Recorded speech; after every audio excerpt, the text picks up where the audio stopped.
மூட்டுவலி, இரண்டாம் வகை நீரிழிவு, நினைவாற்றல் குறைவு அல்லது இளவயது மரணம் போன்றவை நமது வயதுடன் தொடர்புடையவை.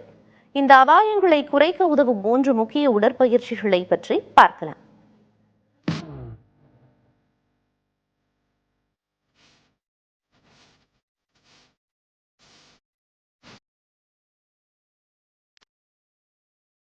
வயதானாலும் கூட முறையான தொடர்ச்சியான உடற்பயிற்சிகள் வாயிலாக முக்கிய உடல் உறுப்புகளை வலுவாக்குவதன் மூலம் உடல் நலத்துடன் வாழ முடியும்.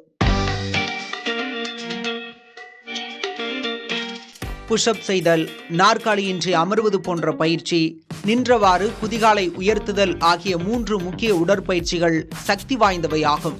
புஷ்அப் பயிற்சியானது கைகள், தோள்பட்டைகள் உள்ளிட்ட உடலின் மேற்பகுதி, முதுகு ஆகியவற்றுக்கு வலுவூட்டுவதாக இருக்கும். புஷ்அப் பயிற்சி எளிமையாக அனைவரும் செய்யலாம். சம தரையில் படுக்கை வசத்தில் உள்ளங்கை தரையை தொட்டு கொண்டிருக்க வேண்டும். இடுப்பு, புட்டம், கால்கள் தரையை தொடாதவாறு கால்விரல்கள் மட்டும் தரையில் ஊன்றியிருக்க வேண்டும். புஷ்அப் எடுக்கும்போது உங்களுடைய நெஞ்சு பகுதி தரையை தொட்டு எழும்படி பயிற்சி செய்ய வேண்டும். அடுத்ததாக நாற்காலியில் அமர்ந்து எழுவது போன்ற பயிற்சியில் உடலின் இடுப்புக்கு கீழே உள்ள பின்பகுதி, கால்கள், முழங்கால் ஆகியவை வலுப்பெறுகின்றன.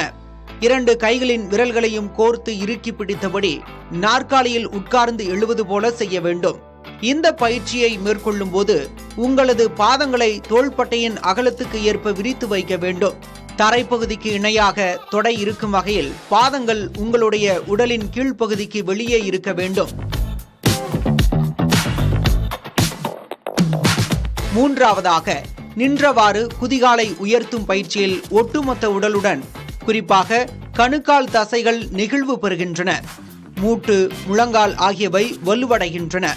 இந்த பயிற்சியின் போது தேவையெனில் முழங்காலை சற்றே வளைத்துக் கொள்ளலாம். கால் விரல் நுனிகளை தரையில் ஊன்றி குதிகாலை உயர்த்தி பயிற்சி மேற்கொள்ள வேண்டும்.